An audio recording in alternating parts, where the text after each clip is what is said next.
Buenas tardes, buenos días, bienvenidos a todos los que estáis aquí presentes o los que en algún momento luego si nos veis en diferido. Y estamos compartiendo esta sesión con Nerea Ribeiro. Nerea Ribeiro, que es pedagoga especializada en atención temprana, dislexia, lectoescritura, es creadora de la plataforma Pedagoque y cree firmemente en la metodología basada en el juego, creando ese espacio en el que hay esa complicidad y ese vínculo con los peques. Y ahí engancha, yo creo que muy bien, esta sesión en la que se va a hablar sobre funciones ejecutivas, autoinstrucciones en TDAH. Nerea, ¿qué nos podrías decir de qué son las funciones ejecutivas y cuáles son sus funciones? Hola Ana, ¿qué tal? ¿Cómo estáis? Pues empezamos ya de lleno entonces un poquito, ¿no? Pues nada, pues básicamente las funciones ejecutivas, perdón, son actividades mentales complejas, es decir, son aquellas habilidades a nivel cognitivo que nos van a permitir hacer todo eso tan importante como planificar, organizar, regular la conducta, ser capaces de responder a una velocidad adecuada en función de nuestro objetivo. Son, yo creo que las habilidades cognitivas más importantes y son unas de las habilidades complejas que están más afectadas en el TDAH, que por eso estamos hoy aquí. Muy bien. Cuando hablamos de esas funciones ejecutivas, esas funciones que nos has comentado, Sí. claro, ahí hay un refuerzo, hay un modo de trabajar y de ayudar con esas autoinstrucciones. ¿Qué nos puedes contar de las autoinstrucciones? Las autoinstrucciones al final son una estrategia que utilizamos los profesionales un poco para ayudar a ese tipo de alumnado a regular un poco su, bueno, a mí me gusta decirlo así, pero como su diálogo interno, ¿no? Son los típicos niños y niñas que tienen como muchas dificultades para realizar pequeños procesos, se bloquean un poco ante esas tareas, entonces esas autoinstrucciones nos permiten desglosarle en pequeños pasos procesos que así a nivel general pueden parecerles muy complejos, pero que si los hacemos como pequeñitos, puede facilitarles mucho el trabajo, ¿no? Pero además también es una opción como para regular un poco la conducta a través de esas autoinstrucciones y regular un poco esa forma de actuar en función de la situación en la que estén. En el caso de los niños con TDAH, efectivamente hay ese problema, ¿no? Con esa conducta. Por Sí. eso, ¿qué beneficios tiene para los niños con TDAH?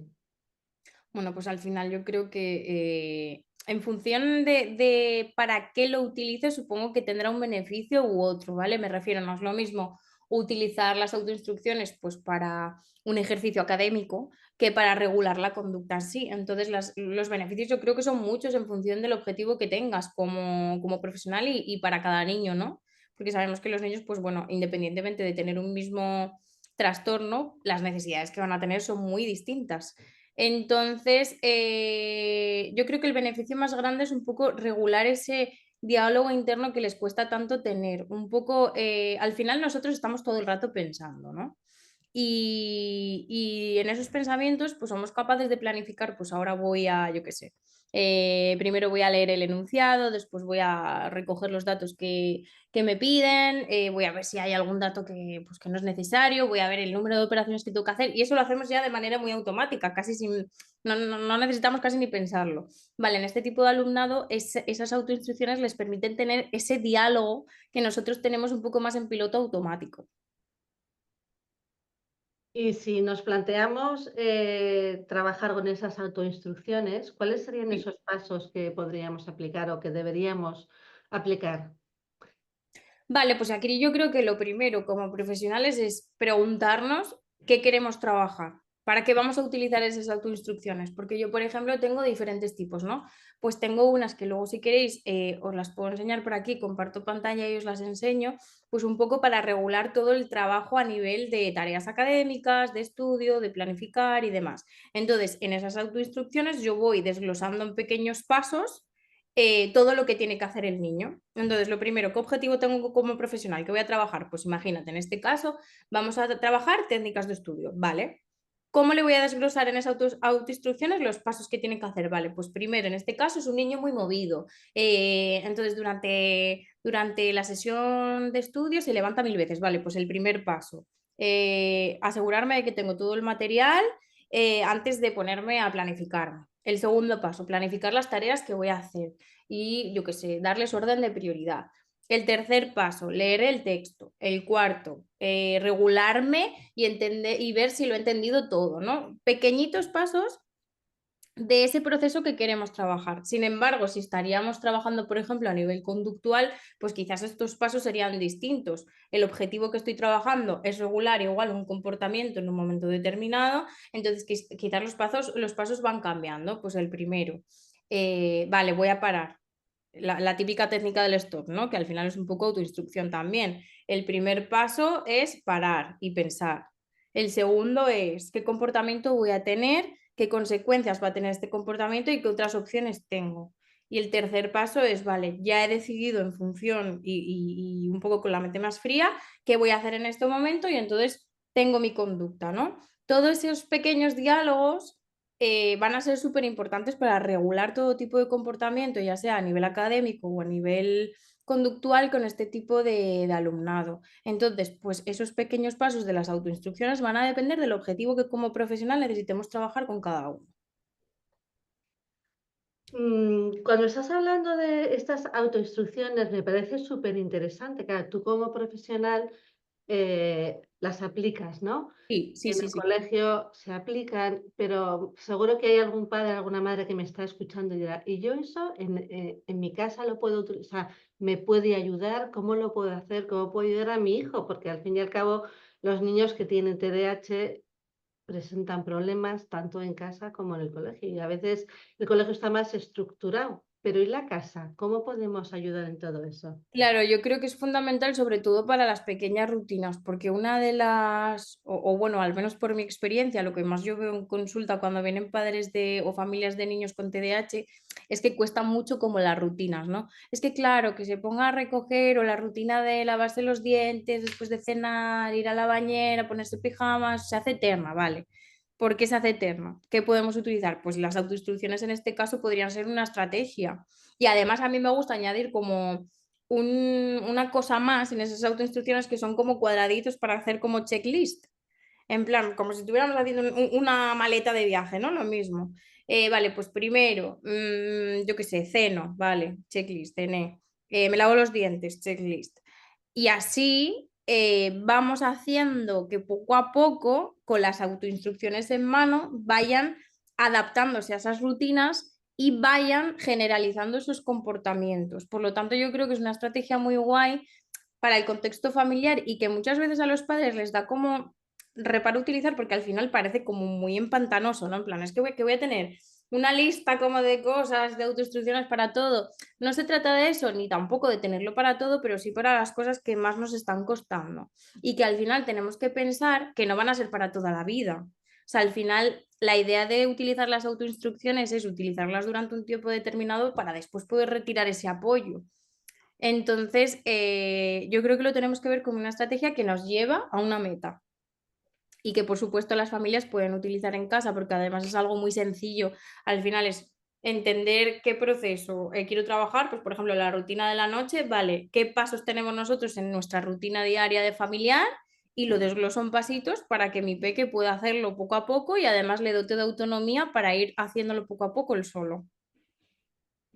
Nerea, ¿y todo esto no se podría también ampliar eh, a todos los niños? Por supuesto. Utilizarlo también en casa con el resto de hijos, ¿no? Porque ahora, claro, hablamos de las aulas de inclusión. eh, Sí. ¿Cómo podemos trabajar todo eso? ¿Es útil, no es útil?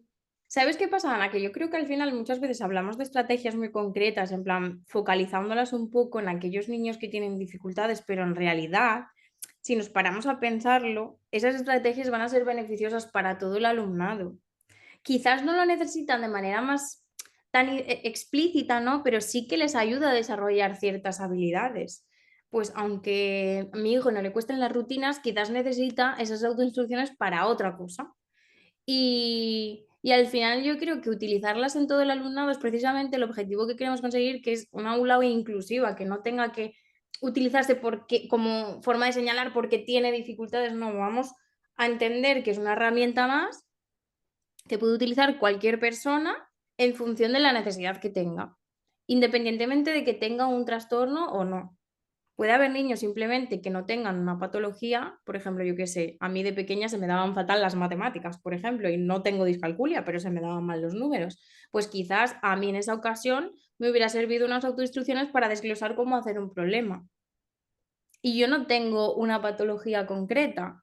Sin embargo, esa herramienta me hubiera beneficiado también. Entonces yo creo que al final tenemos que cambiar un poco esa forma de pensar y de entender la educación también y ver que esas herramientas sirven para todo el alumnado y benefician a todo el alumnado. Muy ¿Tú qué bien. opinas? ¿No? ¿Tú qué opinas? Opino exactamente lo mismo. Opino exactamente lo mismo, por eso te lo he preguntado, porque realmente, claro, aquí nos estarán viendo profesores que están en el aula y la otra vez, hablando con un profesor, me decía, Ana, es que yo en mi aula tengo 4 niños con TDAH, 2 disléxicos, varios con TEA y el resto de niños dentro de la normalidad. Dice, claro, yo no puedo aplicar herramientas y estrategias diferentes. Entonces, justo dando clase en el experto de TDAH que impartimos desde la UNIR, pues entonces, bueno, pues justo ahí yo le dije, bueno, es que de lo que se trata es que todo esto que estás aprendiendo, ¿no? Claro. Que lo apliques a todos los alumnos, porque claro, todo esto sirve perfectamente para cualquier alumno. Perdonadme que veo que tengo problema con la cámara, lo voy a apagar Sí, y la vuelvo a poner. ¿M? A ver ahora. Bueno, ahora, ahora mejor. ahora está Sí, bien, ¿no? Entonces, efectivamente, o sea, me parece que es eso, o sea, que tenemos que ir dando herramientas y tenemos que ir viendo cómo trabajamos todo eso y efectivamente para todos los niños, ¿no? claro. Que ahí Hmm. está, esa es la inclusión. Yo creo que hay muchas veces los profesionales nos equivocamos porque tendemos como a individualizar demasiado cuando en realidad las estrategias pueden beneficiar a todo el alumnado. Pueden estar presentes quien las necesite que las use y quien considere que en ese momento no las necesita que no las use, pero que puedan ser para cualquiera, ¿no? Mira, Tony nos pregunta, mi pregunta es, ¿qué es mejor con estos niños? ¿Dejarlos que se muevan a intervalos o trabajar el que estén quietos? Eso es también parte de una autoinstrucción. Sí, es ¿Te parte parece de una idea? autoinstrucción. A ver, evidentemente la impulsividad también depende del caso de TDAH que estemos hablando. Recordemos así un poco por concretar que hay diferentes tipos de TDAH, pero aunque la impulsividad es algo que, y la hiperactividad es algo que tenemos que trabajar con ese niño de manera individual, en el aula, que no podemos hacer esa intervención porque no es posible, eh, yo siempre recomiendo que haya pequeños descansos cerebrales. O sea, que podamos incorporar y de forma simultánea las actividades que tengamos preparadas para esa sesión en clase con pequeños descansos de otras actividades que puedan resetear un poco el cerebro, que les permitan movimiento. Hay muchas metodologías que podemos aplicar en el aula que les permiten moverse. Hay muchas estrategias que podemos utilizar para que descarguen esa energía y esa inquietud motora y tenemos que entender que simplemente una condición más de ese niño y que realmente el movimiento está demostrado que facilita el aprendizaje. Entonces, limitarlo en el aula, ya sea para un alumnado con TDAH o no, bueno, pues es algo que en nuestro sistema educativo nos deberíamos replantear, porque en realidad tendemos a tener un sistema muy tradicional de niños sentados, cuando en realidad sabemos que el movimiento es muy importante para aprender y para interiorizar esos conocimientos, ¿no? Entonces, incluir actividades de movimiento en el aula me parece fundamental.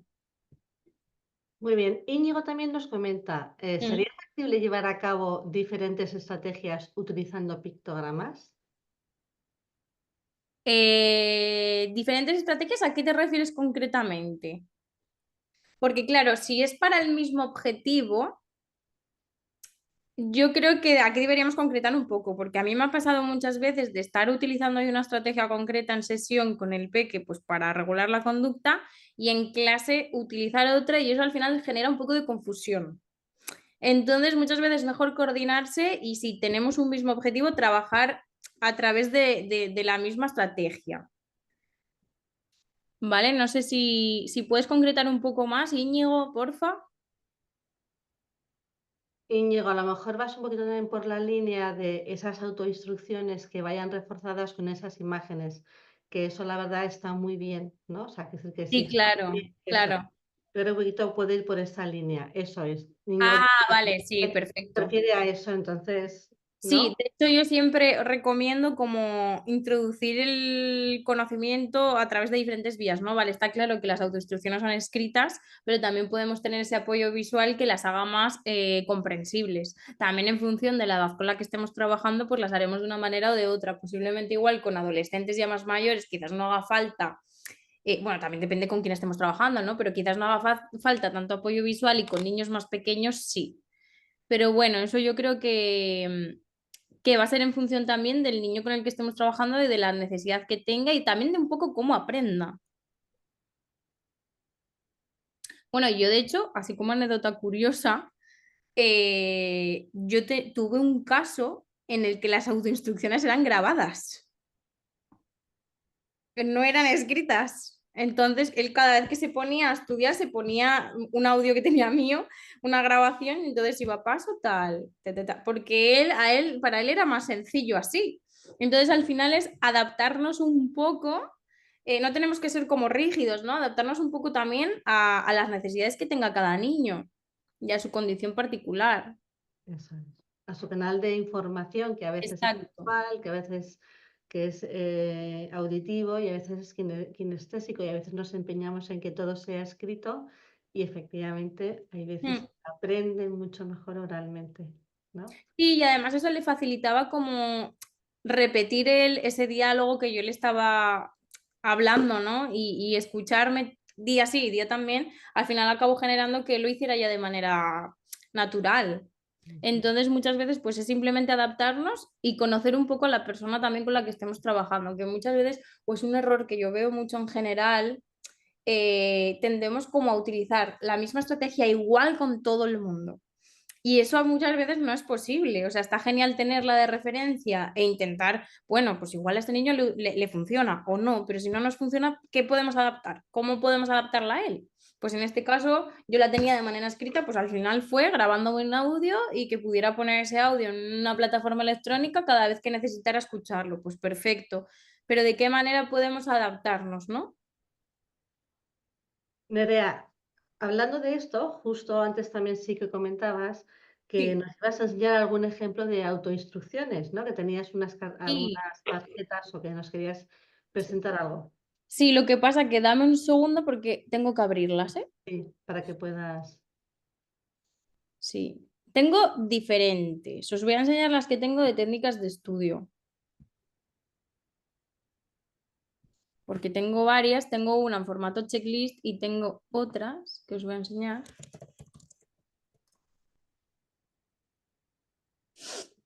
A ver. Mientras vas buscando esto, nos Sí. comenta Tony si es como las técnicas de relajación que escuchas audios, ¿no? Que es un modo. Bueno, sí, en este caso era parecido. A él le servía así y yo pues no me costó nada grabarme un audio. Comparto, ¿vale, Ana?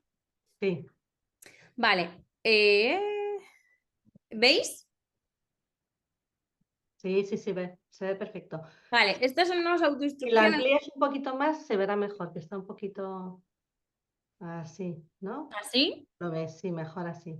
Vale, Genial. en este caso fueron unas autoinstrucciones, estas tienen bastante tiempo, que hice para una niña, para técnicas de estudio. Bueno, era para leer y comprender un texto. Se las dividí como por partes. Una era para comprender y otra era para resumir, ¿no? Entonces, por pasos, pues lo primero, leo la primera frase del texto.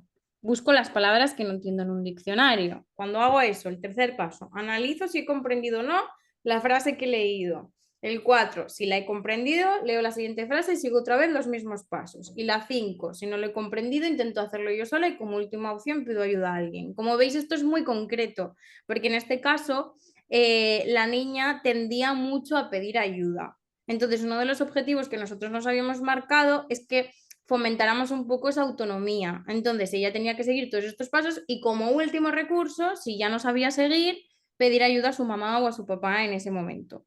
Entonces, como veis, ahí hay algo muy concreto que no valdría para todos los casos, porque realmente no todos los niños tienen esa dificultad. Pero en este caso sí que lo añadimos. Y como veis, también incluye como un pequeño, no es un pictograma, pero como un pequeño apoyo visual. Teníamos lo mismo como para resumir el texto. Pues primer paso, leo el texto frase por frase. Segundo, comprendo el texto siguiendo las autoinstrucciones de leer y comprender, que sería la anterior. Tercero, subrayo las palabras más importantes de cada frase. Cuatro, escribo la idea más importante de cada frase o párrafo. Y cinco, uno y enlazo todas las ideas en un solo texto mediante conectores. En este caso estábamos trabajando algo muy concreto que era aprender a detectar ideas clave, subrayar y resumir un texto. Esto en niños y niñas con TDAH es fundamental porque muchas veces tienen problemas como en esa planificación de cómo van a hacer las cosas. No es tanto que se pongan a leer y que no comprendan, sino que no saben regular su conducta cuando están leyendo. Entonces, estos pequeños pasos pues les facilitan un montón la tarea. Este sería uno. Así, Nerea, no sé si tienes alguno, porque mira, aquí sí que nos están pidiendo, dice, sobre el TDAH en adultos, con el tema de falta de concentración, procrastinación y algo de ansiedad, ¿podéis comentar alguna estrategia para afrontar dichos síntomas? lo que pasa que yo de autoinstrucciones no creo que tenga nada, porque yo con adultos no suelo trabajar. Vale, Entonces, no, no tengo nada de eso. vale. Claro, es que mi colectivo o el colectivo con el que yo suelo trabajar más son con infanto-juvenil. Entonces, el tema adulto se me escapa un poco a nivel de autoinstrucciones, pero supongo que también era de qué me dijiste de control de la ansiedad. Y procrastinación, concentración. Vale. En cuanto a la procrastinación, yo creo que más bien, más que autoinstrucciones, el tema es mucho hábito, o es lo que yo trabajo cuando, con los niños por lo menos, y entiendo que con los adultos será igual, ¿vale? Cuando procrastinamos siempre hay alguna razón. Pues porque me bloqueo al empezar, porque no sé por dónde empezar, porque me genera rechazo la tarea que tengo que hacer, bueno, o por otros motivos, ¿no? Entonces, lo que nosotros siempre empezamos a hacer es trabajar un poco la motivación y em, sobre todo un poco cómo voy a desarrollar eso que tengo que hacer. Vale, tengo el objetivo, tengo que ponerme, yo qué sé, digo algo de adultos, que tuve un caso hace poco, que era como que le costaba hacer las cosas de casa, ¿no? Como que le generaba rechazo, vale, pues nos hicimos una lista de las cosas que tenía que hacer, de qué días iba a hacer cada una de ellas, creamos como un calendario con pequeñas tareas que no fueran tantas como para que genere frustración porque no llega, porque muchas veces la procrastinación viene de que me pongo tanto que luego no consigo hacerlo, me bloqueo, rechazo y luego pues como nunca me sale como quiero, pues al final lo procrastino un poco, ¿no? Entonces también es importante entender que no siempre podemos llegar a todo, tenemos el tiempo que tenemos, entonces mejor planificarnos pequeñas tareas que podamos alcanzar y que nos sintamos así también pues mejor al realizarlas que ponernos mucho y luego acabar procrastinando, ¿vale? Entonces yo creo que también ahí viene un poco, o que sería interesante investigar un poco qué viene, o sea, por qué estás procrastinando, qué está pasando ahí para que llegues a procrastinar y trabajar un poco desde ahí. No sé si le he respondido.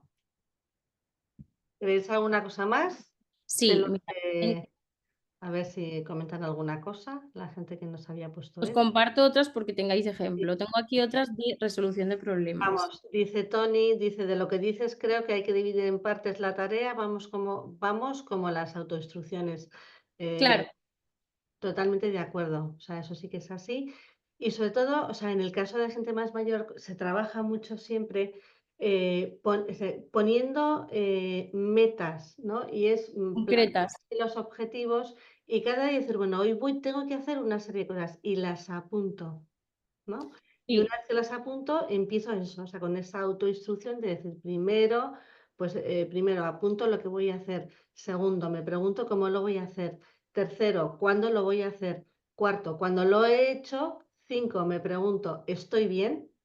claro, y que Ana, yo creo que siempre cuando no nos, o sea, cuando nos cuesta enfrentar ciertas tareas, siempre viene de un porqué. Yo tuve una chica de 20 años que tenía mucha falta de autonomía en tareas del día a día. Por ejemplo, nunca iba a comprar sola, porque el hecho de qué comprar, de qué pedir, de que eso le generaba mucho rechazo porque le daba inseguridad.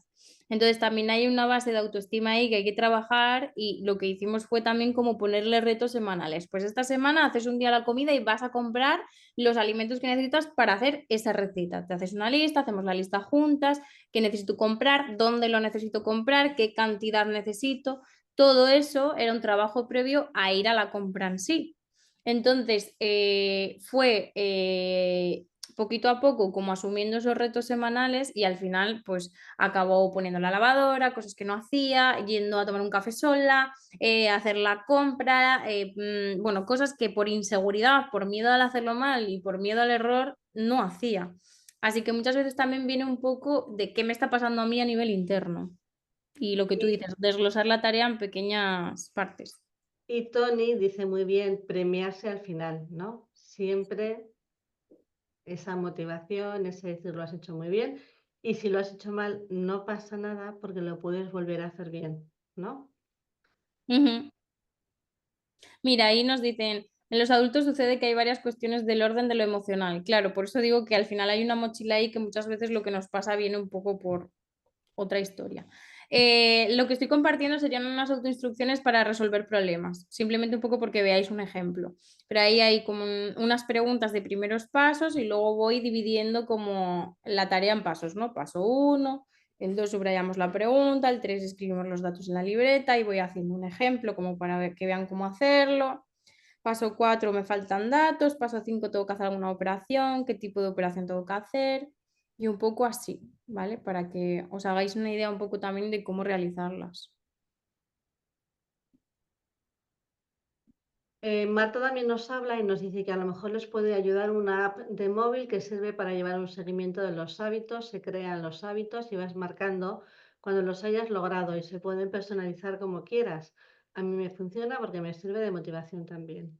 Claro, Es verdad que ahora, claro, tenemos todo tipo de medios, ¿no? Y es verdad que todo eso ayuda mucho. Todo lo que es, bueno, que es visual, que nos ayuda, que nos recuerda. ¿M?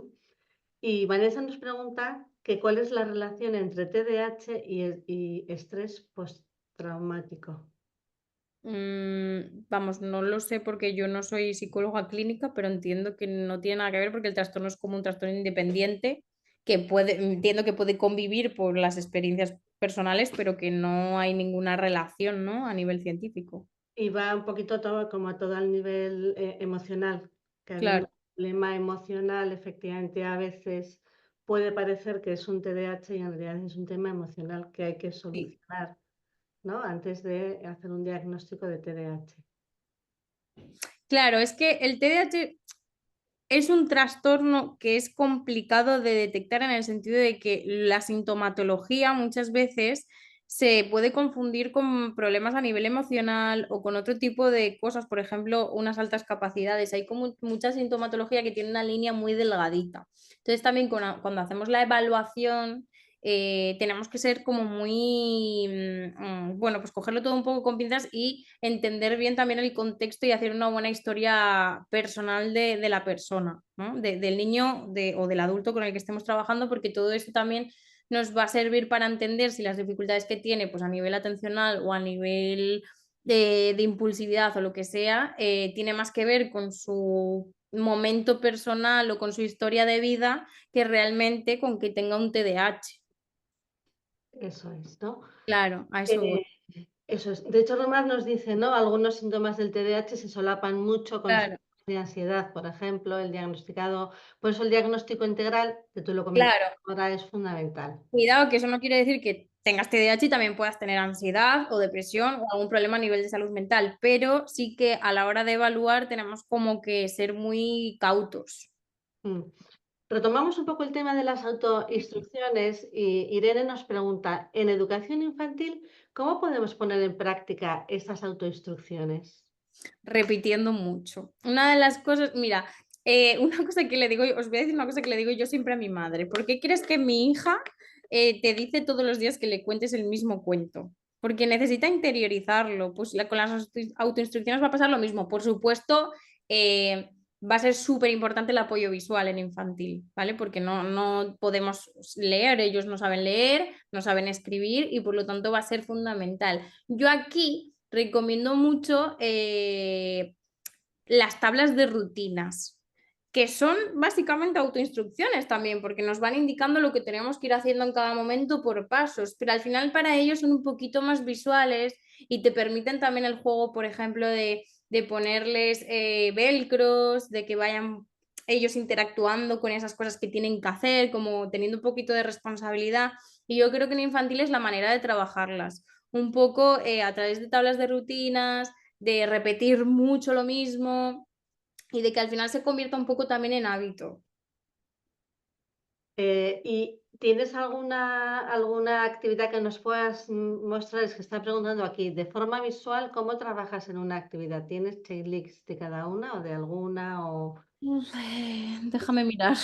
a ver, vamos a ir buscando. Voy a mirar, no os Ah, prometo nada, pero quizás algo. ujú. Mm, Y Vanessa y Tony sí que siguen hablando un poquito de todo el tema del estrés postraumático y efectivamente todo eso sí que viene, ¿no? Por un tema de traumas de la infancia, incluso puede ser del embarazo. vale, mirad, Y por vaya- ejemplo, vale, no sé si lo vais a entender mucho, pero os lo voy a compartir porque esto es uno que hice hace tiempo para una niña. No son unas autoinstrucciones como tal, porque yo lo llamé agenda visual, pero en realidad son unas autoinstrucciones porque van por pasos. O sea, quiero decir, al final lo que queríamos trabajar en este caso era un poco a nivel de comportamiento, ¿vale? Es decir, las rutinas, pues recojo los juguetes, recojo mi plato, bueno, le puse aquí varias cosas, lavo las manos, ordenar mis juguetes, ¿no? Entonces, íbamos por pasos. Entonces aquí los papás con los velcros ponían, pues uno recojo los juguetes. Dos, me pongo el pijama, me lo invento, ¿eh? Tres, me lavo las manos. Y cuatro, ceno, ¿no? Por ejemplo. Y luego lo he hecho bien o pues este día pues no me ha salido muy bien. Entonces, esto sería como una forma también visual de trabajar estas autoinstrucciones en infantil. Así como ejemplo que se me ocurre que tengo por aquí. No sé si me he explicado bien. Además, aquí tengo pictos, justamente. Nada más, sí. Lourdes dice además, dice, las tablas de rutinas son, me atrevo a decir, incluso un método de autoevaluación, ¿no? Sí, Se pueden convertir en tu propio feedback. feedback sobre una tarea, sí. ¿Mm? Sí, porque son muy visuales. Al final, si no lo haces, lo ves perfectamente. Y Vale, Vanessa, me alegro. sí, Vanessa dice que se entiende perfectamente. Eh, ¿Cómo podríamos, a ver, cómo podríamos resumir? O sea, si, ¿cómo podrías, un titular, Ya. ya sabes, a mí me gustan mucho los titulares, titulares, ¿no? Me encanta lo de... Claro, claro, porque son, hace un resumen, ¿no? De la sesión, de decir, bueno, de todo esto, las dos ideas, de las funciones ejecutivas y la importancia, ¿no? De Ana, las autoinstrucciones. Dime. conociéndote, me tenía que haber preparado esto antes. Pero vale, voy a intentarlo. Vale, un título sobre las autoinstrucciones y un título sobre las funciones ejecutivas. Vale. Yo creo que uno de los títulos, no sé si de estos dos conceptos, pero si no en general de la clase es eh, que esta herramienta vale para todo el mundo, que no necesariamente la tenemos que utilizar con un alumnado concreto, sino que es beneficiosa para todo el alumnado y por lo tanto también para buscar esa educación inclusiva. Por lo tanto, las autoinstrucciones son válidas para todos, ese sería uno. Y vale, otro que no hemos hablado mucho, pero bueno, yo lo voy a soltar aquí, a ver qué te parece a ti. Las funciones ejecutivas también regulan la conducta y las emociones. Entonces yo me quedaría como con ese titular. No es solo porque al final pensamos en autoinstrucciones y pensamos como en desglosar pequeños procesos a nivel académico, que sí que está muy bien, pero también regulan la conducta. Y yo creo que ahí es donde más beneficiosas son y donde mejores resultados dan. ¿Qué te parece? Pues que como tenemos un poquito de tiempo todavía, desarrolla un poco ese tema que es tan interesante y que además creo que todo el tema de la gestión emocional, lo dice aquí Tony, ¿no? Qué importante es y más si caben estos niños que muchas veces lo que reciben es para quieto, estate quieto, mira, Claro. atiende, no hagas ruido. Vale, a ver, las funciones ejecutivas son varias, ¿vale? Que por cierto, ya lo dejo aquí también, la atención no es una función ejecutiva, es una habilidad cognitiva, pero no pertenece a las funciones ejecutivas, que eso también se confunde mucho. Pero una de las funciones ejecutivas es la inhibición. Y la inhibición es una habilidad muy importante en la regulación emocional. Si yo no soy capaz de inhibir mi comportamiento, pues en momentos de frustración, en momentos de ira, no voy a ser capaz de regular esa conducta. Por lo tanto, en concreto, en el alumnado con TDAH, muchas veces tienen un cerebro mucho más inmaduro que un niño de su edad a nivel emocional. ¿Por qué? Porque esta parte de funciones ejecutivas está inmadura. Por lo tanto, van a tener muchas dificultades para regularse a nivel emocional y a nivel conductual.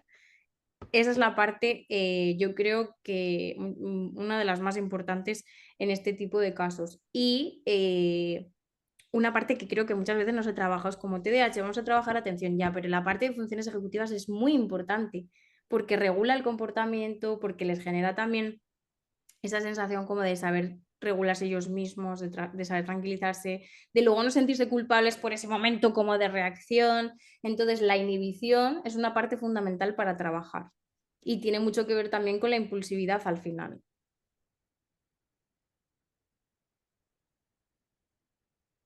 Vale.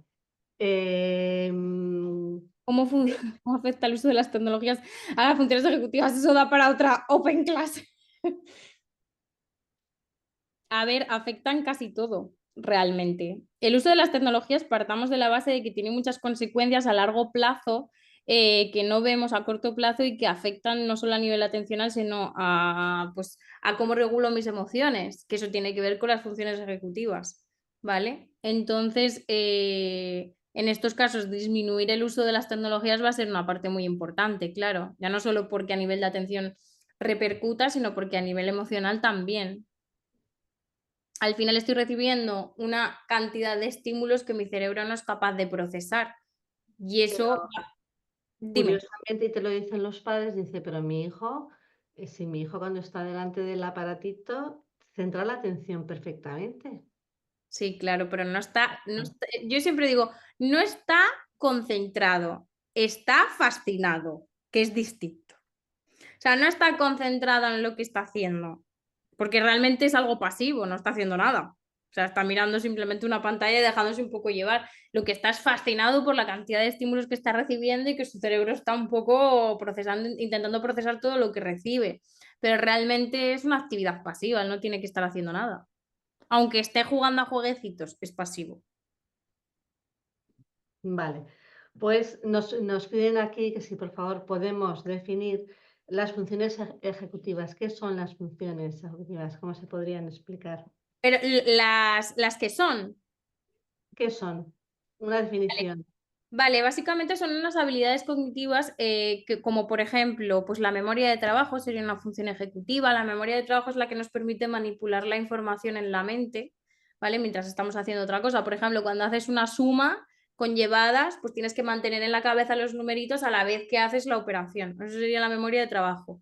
Tenemos también la velocidad de procesamiento, que es la velocidad a la que respondemos a estímulos. Tenemos también la inhibición, que es la capacidad que tenemos para inhibir pues, nuestro comportamiento también, o para inhibir incluso estímulos de alrededor mientras hacemos una tarea. Tenemos la flexibilidad cognitiva, muy importante también, el no ser tan rígidos a nivel cognitivo y saber adaptarnos también al entorno y a las circunstancias.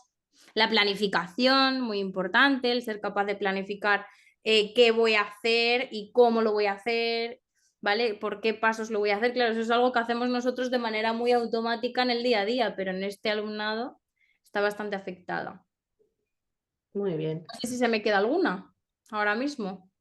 No, La eso monitorización, la capacidad un poco de supervisar aquellas cosas que vamos haciendo y de regular nuestro comportamiento también es importante.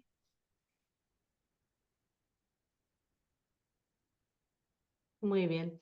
Bueno, pues aquí la gente dice que quiere más, entonces el que quiera más está el experto, ¿no? Sí, de TDAH que se da en la UNIR. Entonces, cualquier información que queráis, ¿no? Os podéis poner en contacto, os dejarán aquí ahora está la dirección. Muchas gracias por esta sesión tan dinámica. ¿M? me ha encantado. Y pues nada, nos veremos en siguientes.